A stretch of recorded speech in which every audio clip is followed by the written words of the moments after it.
Veja como é fácil ser membro apoiador do meu canal no YouTube, canal Marco Antônio Villa.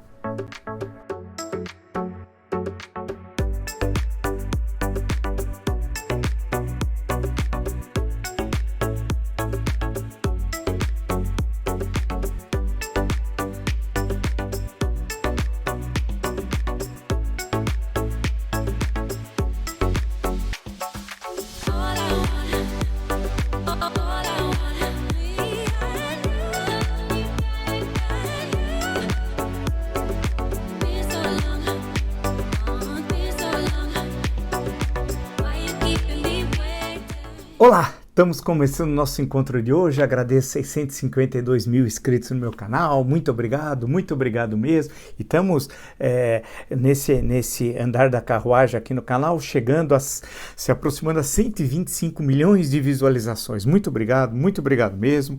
E sempre digo, se você gosta do canal, do conteúdo, das lives, das entrevistas, da perspectiva que nós temos, analítica, crítica, propositiva, na defesa, ela sempre está aqui, intransigente da Constituição, indica o canal a um amigo, uma amiga. É muito fácil, canal no YouTube, Marco Antônio Villa, diga para ativar as notificações, colocar like no que vocês gostarem, usar como vocês muito bem fazem, a página dos comentários, né? Nós criamos o apoiador do canal, né? Apoiador do jornalismo independente, de qualidade, plural, republicano e democrático. Isso é fundamental, né? Para, nesse momento dificílimo que nós vivemos, histórico de 2022, e vamos encontrar uma saída, evidentemente. Por isso, seja um apoiador do canal, né? É muito fácil ser membro apoiador do canal. Clique, vocês viram as instruções, é coisa muito rápida, né? E você consegue ser apoiador do canal e escolhe. Você tem duas formas. Isso é fundamental para a democracia brasileira nesse momento que a gente tem de manter a independência, não ser voz, como eu digo, garganta delegado de ninguém, manter a independência e olhando a perspectiva eleitoral aí de 2022, tá bom? E mantendo como nós sempre fazemos nesse espaço aqui, que é um espaço plural e democrático. Basta ver as entrevistas, né? Não precisa muito. Lembrar também que no Twitter vocês podem me seguir pelo Villa Marco Villa, Instagram, Marco Antônio Villa Oficial. Agora estamos começando no TikTok. Começando no TikTok. Ensaiando lá, já tem alguns vídeos no TikTok. Assistam que vocês vão gostar, tenho certeza. Marco Antônio Villa Oficial. Bem, estou aqui lendo aqui todo o noticiário, acompanhando. Agora, como santista, todo mundo esperando o dia 25 de janeiro, a final da Copinha. O Santos já ganhou 3 vezes, vai ganhar a quarta vez, né? Presume-se, contra o Palmeiras, que nunca ganhou a Copinha. E o jogo, estão dizendo que vai ser no Allianz, né? No estádio do Palmeiras. Aí, você imagina, o estádio lotado do Palmeiras. O Palmeiras nunca ganhou a Copinha. A pressão sobre os jogadores do Santos, se o Santos vencendo, vai ser uma questão homérica, hein? Teremos de ter um Homero do século XXI. É uma verdadeira Ilíada, uma odisseia, né? O que poderá ocorrer no antigo Parque Antártica. Veremos então, né? O artigo do Rui Castro hoje, para variar, na Folha de São Paulo, excelente, outra tocando na questão lá de Elcio Soares e contando o episódio, eu lembro, assisti esse jogo da despedida, né? Foi feito a despedida do Garrincha no Maracanã, né? E aí, falando que ela estava assistindo, a Rendas tem o objetivo de comprar um apartamento para o Garrincha, ela já estava separada há um bom tempo do Garrincha, registra-se, né? Para uma poupança para os filhos, aquela história que no final as coisas acabaram não caminhando assim. E teve mais de quase 135 mil pagantes no Maracanã naquele dia, para vocês verem como é que os estádios eu já assisti jogos, por exemplo, no Morumbi com 120 mil pessoas. No Pacaembu, ainda tinha, já com o tobogã, né? Que não tem mais, registra, ainda bem, porque quebrou toda a estrutura do estádio, está correto a retirar o tobogã, mas com o tobogã, eu vi uma rodada dupla do Campeonato Brasileiro, assisti, estava lá. O Santos, inclusive, acabou perdendo Londrina. Quem de Londrina deve acompanhar, né? Deve se lembrar do campeonato de 77, que acabou em 78, que o São Paulo acabou vencendo, lembra? O Atlético Mineiro, apesar do Atlético Mineiro ter um timaço muito melhor que o São Paulo, né? O Santos perdeu Londrina e não teve a possibilidade de ir para a semifinal E tinha 60, naquele dia, se não me engano, tinha 65 mil pessoas no Pacaembu, né? Depois o Pacaembu, mesmo com o tobogã, falaram que a lotação era metade disso, né? E acabou correndo tudo bem. Eu assisti o jogo na arquibancada de pé, lá em cima, tinha uns 500 na minha frente. Mas vamos lá, hoje deixar de lado o futebol. Mas ele é Rui Castro e até hoje o silêncio do Bolsonaro. E acabou para ele, não existe Elza Soares, ele não tem a mínima importância. Ele não sabe qual é a importância dele de presidente da República, que quebrou totalmente o decoro. É um marginal, é um criminoso, é alguém que veio do Rio das Pedras, Muzema, do Rio de Janeiro, para o Palácio do Planalto, né? Bem, uma questão importante aí também, hoje, que passou, antes de a gente entrar no nosso tema central, é a questão dos partidos, recursos. Os partidos que não querem ter candidato a presidente formalmente, né? Porque tem a questão da distribuição do dinheiro, do recurso eleitoral. E alguns recebendo fatias milionárias, né? Cada candidato, dois candidatos que já estão, candidato a deputado e candidato à reeleição, né? Não aqueles novos que vão se candidatar. 2 milhões para a campanha, 1,5 milhão, é muito dinheiro, né? E aí é interessante. E lembrar que é interessante entre aspas, né? E a disputa. Então não querem, porque o que define fundo eleitoral, fundo partidário, é a bancada na Câmara dos Deputados. Se você vai ter um candidato a presidente no seu partido que vai ter 3, 4, 5, 6% do voto, você sabe que a princípio ele está derrotado? Os deputados falam, não vamos ter candidato, não, vamos pegar essa grana e jogar para ampliar a bancada do nosso partido. Isso vai dar muita confusão, e por quê? Março é o mês decisivo. Aí chega o momento, pelo calendário eleitoral do TSE, 6 meses antes das eleições dia 2 de outubro, né? Ali, especialmente a última semana de março, vai ser um salve-se quem puder, né? Porque você vai ter a janela e aí uma mudança muito grande. Então, tem partidos que vão emagrecer e tem partidos que vão engordar, né? Porque aí se faz, então, um acerto entre eles. Político ideológico tem aí? Zero. Pode ter de 1, de 2, de 3 parlamentares. O grosso são os interesses, a conveniência local, né? Então, vamos ver como é que isso vai ocorrer. E discussão mesmo, passei por todos os jornais, análises, outras coisas, tudo zero. Tal. É interessante ainda esse ar de modorra. E enquanto isso, a situação econômica está se agravando, né? Eu acompanho, leio os indicadores, converso com os economistas, e a situação realmente é extremamente preocupante da economia. E a questão que se coloca é até quando nós vamos ficar nessa situação, porque o tal recuperação em V não ocorreu como nós falamos. Vocês lembram que nós fomos um dos únicos, porque todo mundo dizia que teria recuperação em V, que estava tudo indo muito bem, que não ia acontecer nada daquilo. E o tal de mercado, que nunca me apresentaram até hoje, também dizia que não sei o quê, que o Paulo Guedes era fantástico, que ia ter recuperação. Não teve nada, né? Não teve nada.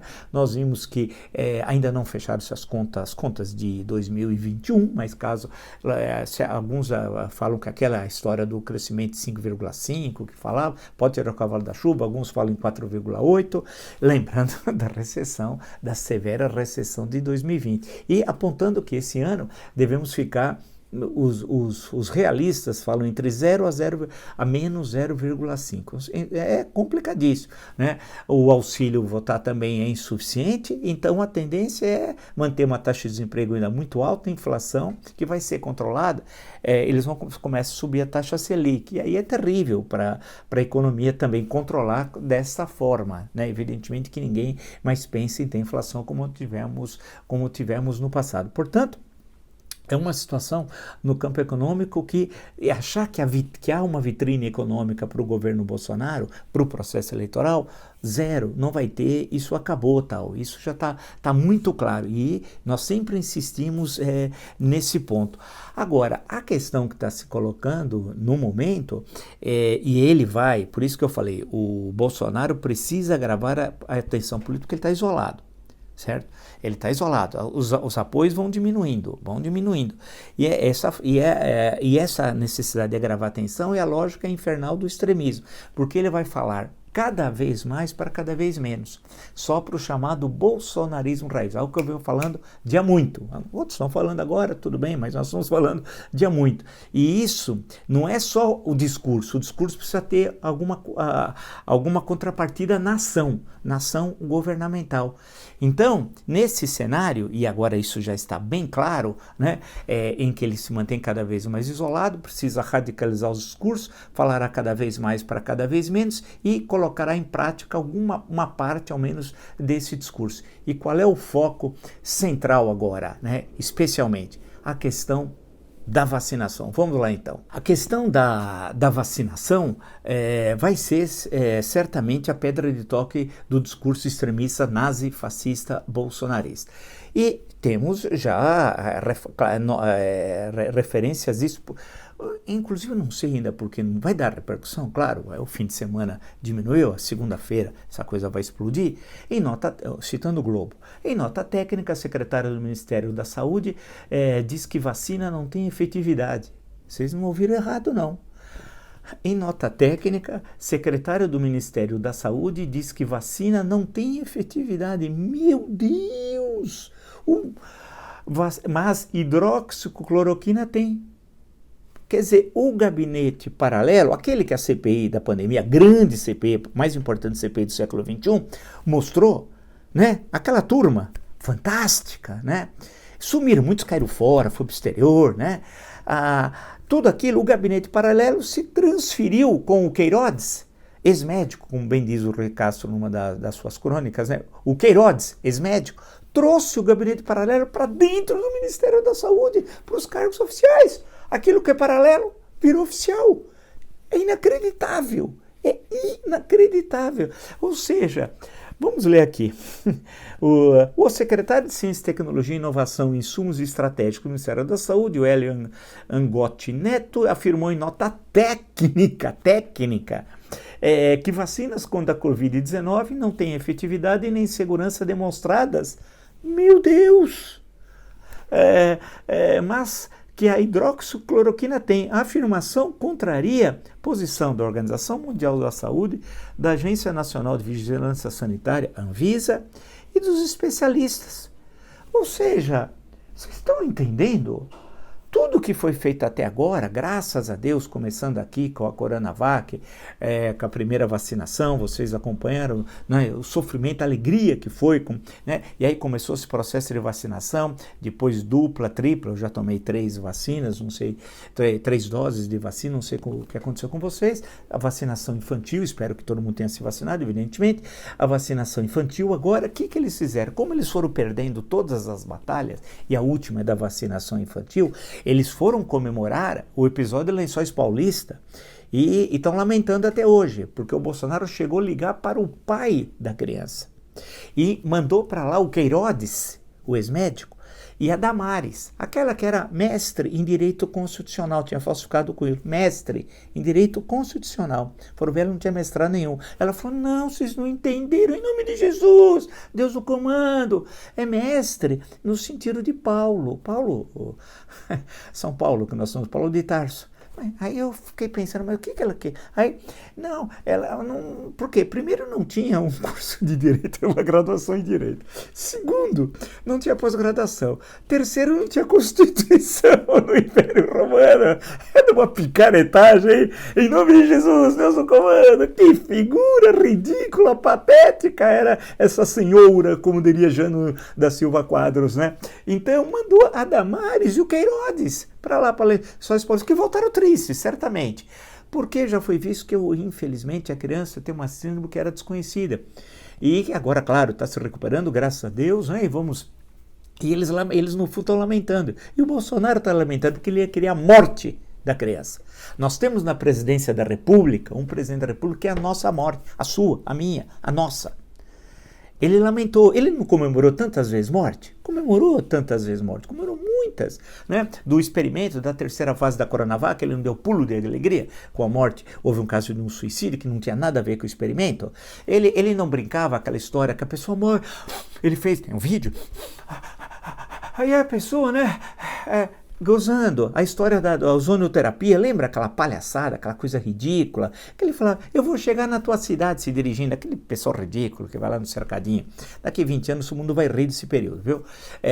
E ele dizia, eu vou dizer que tenho Covid, lembram? Então esse homem, esse assassino que está na presidência da República, esse criminoso que tem de sentar no banco dos réus, né? Sempre desprezou. Então agora o foco sempre desprezou a vida, né? O foco agora qual é? É atacar a vacinação infantil, porque a outra dos adultos, graças a Deus, já está na terceira fase. O doutor Gonzalo Vecina, grande especialista, está falando, pode dizer, como em outros países, tem uma 4ª dose, ótimo. Então eles estão atacando a vacinação infantil e criando medo, porque a estratégia desses criminosos é falar em efeitos adversos, e usando rádio, eu prefiro até o singular, vocês sabem, né? TV, ou se preferir o plural, televisões, concessões públicas, que eles continuam usando para espalhar mentiras e a morte, não é só mentiras, que já seria grave, é morte. Então, concessionários de rádio são sócios da morte. Concessionários de TV que fazem isso, é evidente, são sócios da morte. E falando, né, dos efeitos adversos. Aí aparecem figuras que você acha que saiu do cemitério, você nem sabe de onde é, umas figuras exóticas, estranhíssimas, pessoas ressentidas, horrorosas, vem e falam umas coisas incríveis, né? E agora o foco é isso, incrível. E aí eu fui, vamos à literatura, vamos estudar tudo que eles não fazem, os criminosos. Tem essa coleção, e esse livro aqui, Em Nome da Raça, eu estava lendo, parece que eu estou no Brasil, do Mark Hillel, né? Esse aqui, Em Nome da Raça tal. Falei, será que eu estou vendo alguns médicos daqui? Será? Conselho Federal de Medicina até agora em silêncio, né? Quanto tempo, hein? Bonito, né?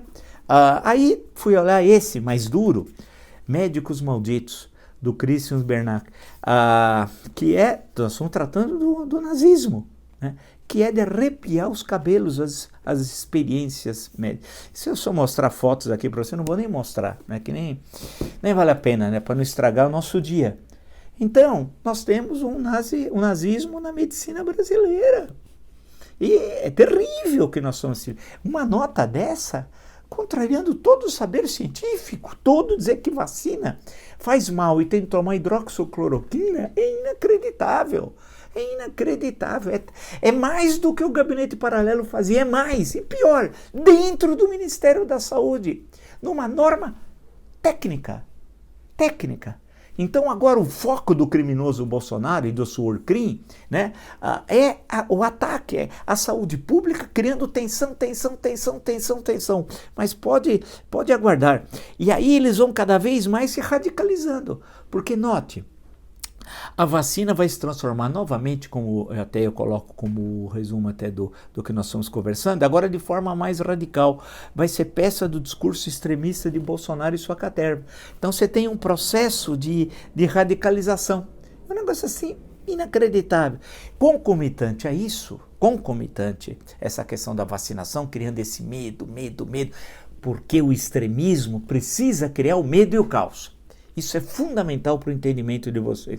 Se nós analisarmos e passamos pelo nazifascismo, você cria, né, o medo e o caos. Isso é essencial. E aí, quando você toma o poder, você precisa criar o medo e o caos. E aí você precisa procurar inimigos internos e externos. Como inimigos externos, hoje a conjuntura mundial é outra, apesar que, lembra quando eles tentaram bater na China, falar da China, fazer tudo aquilo, vimos até um jogador de futebol patético, ridículo, comentamos aqui, né, requentar aqueles artigos contra a China, falar aquelas bobagens, né, aquelas falas, não requentar artigo que eles nem conseguem ler, mas aqueles ditos entre aspas, né, então você precisa achar, o extremismo precisa disso, criar o medo e o caos, achar o inimigo externo e procurar os inimigos internos. No caso em tela, que nós temos uma pandemia, né? Aí o inimigo vai ser justamente os cientistas. A ciência passa a ser a inimiga do extremismo. O extremismo identifica ela como inimiga e quer eliminar. E aí eu estava lendo também, as ameaças que continuam contra os funcionários e a diretoria da Anvisa, ameaças de morte. E eu fui o primeiro, no Jornal da Cultura lá atrás, quando saiu aquela live do Bolsonaro, lembra depois daquela cobrança que ele tinha feito naquela quinta-feira, eu fui o primeiro a alertar naquele momento que era uma ameaça de morte. Não era simples, quando ele queria saber a lista daqueles que aprovaram. E aí, isso vai ficar só, entre aspas, na vacinação? Não.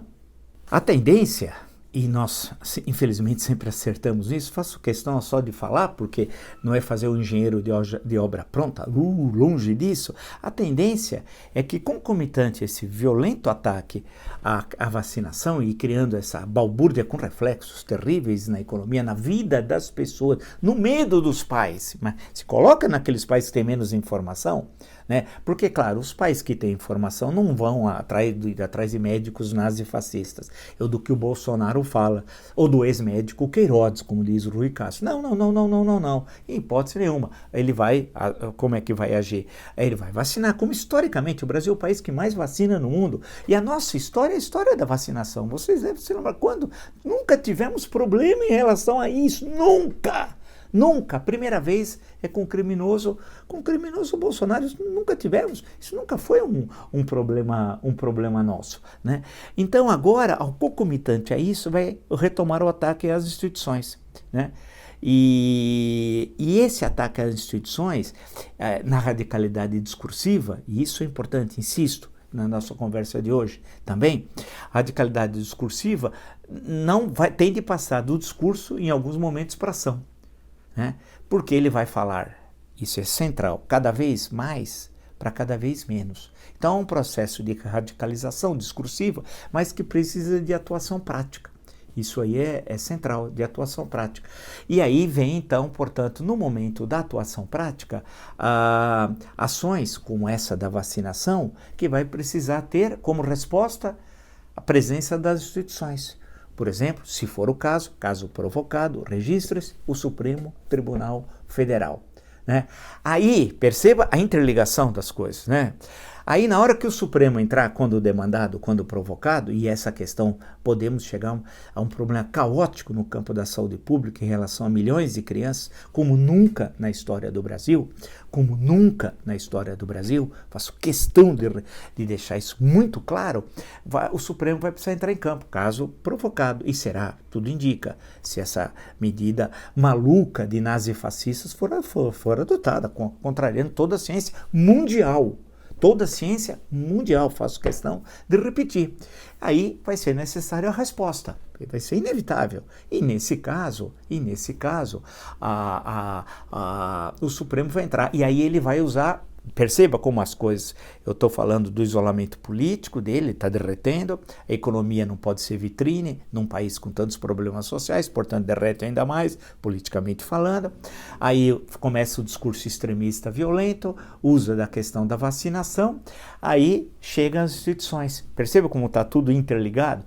O Supremo vai falar, não, para aí, acho que até o Cássio Conká, né, não vai fazer um serviço tão vergonhoso, de caso também tenha de votar, não sei se vai ser uma liminar inicialmente, não tenho ideia, não vai votar contra a ciência, né, que é um voto, e a favor da morte. Presumo que ele não fará isso, vai ser uma vergonha. E aí o André Mendonça, que é mais perto do que o Cássio Conká, né, vai votar também com a ciência, presumo eu, porque senão vai virar um escândalo. Né? E aí, nesse caso, com esse cenário, como é que vão ficar as coisas? Né? Porque ele vai começar a atacar o Supremo outra vez e escolher alguns ministros do Supremo para receber o ódio, o ressentimento dos nazifascistas bolsonaristas. E é bom lembrar que os ministros continuam ameaçados de morte. Os ministros hoje não podem ter vida normal. Olha que ponto nós chegamos. Porque ele ameaçou o criminoso Bolsonaro. Chamou um ministro aqui, 4 meses atrás, é muito, na rua, o Brasil inteiro assistindo, de canalha. O ministro Alexandre de Moraes. 2 dias depois, ele é um homem cruel, nazifascista, mas covarde. Aí assina aquele documento feito lá por aquele cidadão, que nós já sabemos, a declaração à nação, chama ele de professor e jurista. Mas espera, 2 dias atrás ele era canalha. E você, criminoso, disse que não cumpriria a decisão, qualquer decisão judicial dele, o que era crime de responsabilidade. Porém, as forças políticas, aí tem toda aquela história que eu já analisei, nada fizeram, no dia 8, e no dia 9 ele vem com esse salto para trás de homem covarde, que ele é um covarde, como nós sabemos, né? Nesse sentido, vai vir o ataque ao Supremo Tribunal Federal, em especial, e ataque violento. E aí vamos ver o que é que vai acontecer, porque pode, no limite, registre, ele descumprir, via Ministério da Saúde, ele vai usar terceiros, tá? Porque ele é covarde, ele sempre põe os outros para fazer. Usar do Ministério da Saúde para descumprir uma decisão judicial e criando o caos sanitário. E aí vai ter resposta das forças políticas também. Primeiro das instituições, depois das forças políticas. E aí como é que nós vamos ficar? Então, tudo isso porque ele está olhando lá na frente, sabendo que já está derrotado. A questão que se coloca, se teremos eleição no primeiro ou no segundo, se a eleição presidencial se resolverá no primeiro ou no segundo turno. Eu considero, olhando todas as pesquisas, e recebi umas outras aí no final de semana, que nós teremos segundo turno. A pergunta que fica, quem irá para o segundo turno? Bolsonaro não. O Lula, evidentemente, ninguém está descobrindo a pólvora, irá. Isso nós sabemos. A questão que... mas a política muda muito rapidamente também no Brasil, porque depende de cenários estaduais, de uma série de composições e tal. E nesse caso, essa mistura do extremismo nazifascista, ataque às instituições, à saúde, como essa combinação de ataque às instituições e a vida de 213 milhões de brasileiros é algo inacreditável. Vai se intensificar por causa da derrota eleitoral do dia 2. Como é que vai ficar o Brasil? Esse é o nosso acompanhamento, que vocês têm nos acompanhar todo esse período. Como é que isso vai ficar até o 2 de outubro?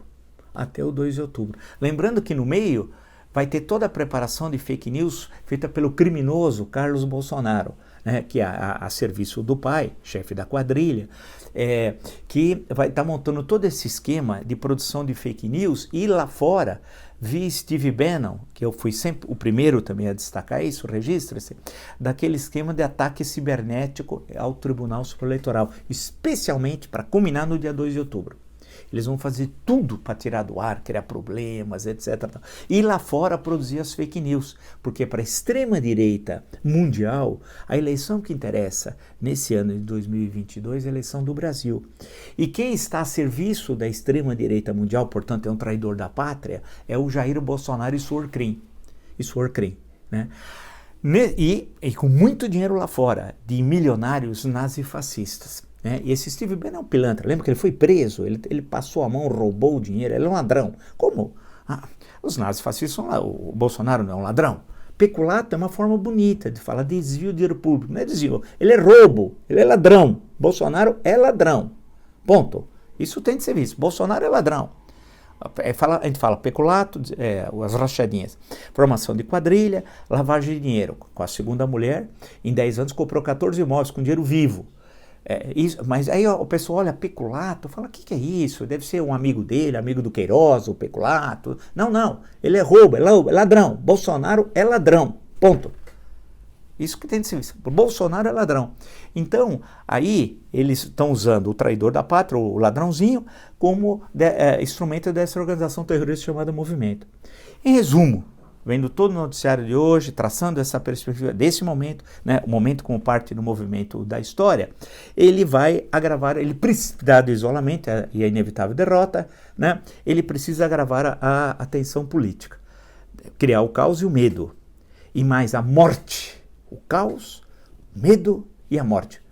A questão da vacinação, especialmente de crianças, é a lógica infernal do extremismo. É isso, se você gostou dessa e de todos os outros encontros que nós já tivemos aqui, está entre os 652 mil inscritos, muito obrigado mesmo. Indica um amigo, uma amiga, é muito fácil, canal do YouTube, Marco Antônio Villa, diga para ativar as notificações, coloque like no que vocês gostarem e utilize, como vocês bem fazem, a parte dos comentários. Temos os apoiadores do canal, seja um apoiador, tem duas formas, fortalecendo o jornalismo independente, plural e democrático, republicano e democrático, é muito fácil, tem duas formas, você entra, seja membro, apoiador, você escolhe qualquer das duas formas. No Twitter, Vila Marco Villa, Instagram, @Marco Antônio Villa Oficial, TikTok, moderníssimo, Marco Antônio Villa Oficial, e aproveite ainda, para alguns ainda que estão de férias, o meu mais recente livro, Um País Chamado Brasil, a história do Brasil, descobrimento ao século XXI. Nos encontramos amanhã, até!